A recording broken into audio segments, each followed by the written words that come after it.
हमने शहर को दी एक नई पहचान, हम हैं सिंघानिया बिल्डकॉन। दंतेवाड़ा के बेलाडीला क्षेत्र के किसान इन दिनों जैविक खाद का इस्तेमाल कर लाभ ले रहे हैं। ऑस्ट्रेलियन वर्म के जरिए किसान यहां सबसे अच्छी क्वालिटी की खाद का निर्माण कर रहे हैं। एनएमडीसी के सहयोग से किसानों को जैविक खेती के लिए प्रेरित करने और जैविक खाद के इस्तेमाल के तरीके सिखाए जा रहे हैं। एनएमडीसी शमिता मठ संगठन के जरिए ग्रामीण विकास कार्यक्रम के तहत किसानों को जैविक खाद निर्माण और इससे खेती करने का तरीका बता रहे हैं। खास बात यह कि जब छत्तीसगढ़ में जैविक खाद का इस्तेमाल शुरू नहीं हुआ था, तब किरंदुल में आदिवासी किसानों ने अपने खेत में जैविक खेती प्रारंभ भी कर दी थी। दंतेवाड़ा जिले में मिलने वाले अनाज को जैविक अनाज के रूप में जाना जाता है। राज्य सरकार ने दंतेवाड़ा जिले को जैविक जिले के रूप में घोषित किया है, जिससे उर्वरक और रासायनिक खाद का इस्तेमाल यहाँ नहीं होता। एनएमडीसी शमिता मठ संगठन के जरिए पहले ही जैविक खाद निर्माण और उसे खेती में उपयोग करने के तौर तरीकों को लेकर किसानों को प्रशिक्षित करना शुरू कर दिया है। बेलाडीला किरंदुल क्षेत्र के 5 गाँव से शुरू हुई योजना अब 11 गाँव तक पहुँच चुकी है। धीरे धीरे कर किसान जैविक खेती का लाभ लेना सीख रहे हैं। छत्तीसगढ़ में जहां खाद निर्माण के लिए ऑस्ट्रेलियन केचुए आसानी से नहीं मिलते थे, एनएमडीसी ने किरंदुल क्षेत्र में ऑस्ट्रेलियन केचुए मंगाकर वर्मी बेड किसानों को दिए, जिससे एक बैग में करीब 3 महीने के अंदर अच्छी खाद तैयार हो जाती है। खास बात यह है कि खेती किसानी से बचा हुआ अपशिष्ट खाद बनाने के काम आता है और अगली फसल के लिए किसानों के पास एक अच्छी खाद तैयार होती है।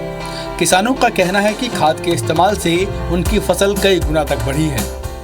और यहाँ पे शमिता मठ में 2012 से काम कर रहा हूँ। इसमें सहयोगी एनएमडीसी वाले शमिता मठ वाले हम लोग के साथ सपोर्ट में काम कर रहे हैं।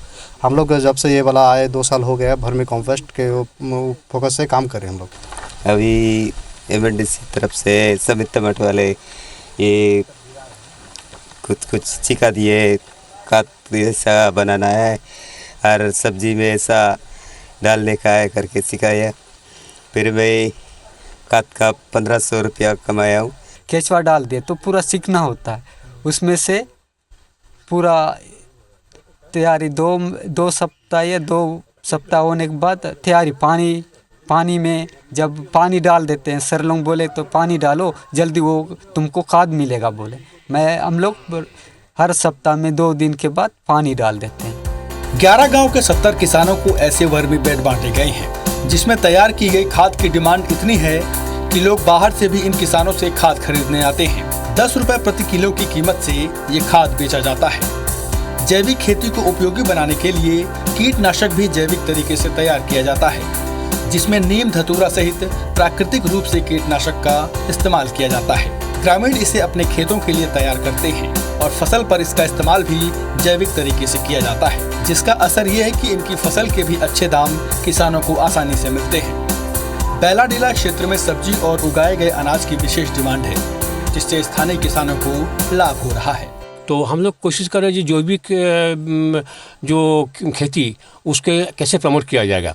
तो ये जो आप देख रहे हैं इसमें जो वर्मी कंपोस्ट है, वर्मी कंपोस्ट हम लोग शुरू किया 4 साल पहले। एनएमडीसी उसमें केचुआ का प्रबंधन कर दिया।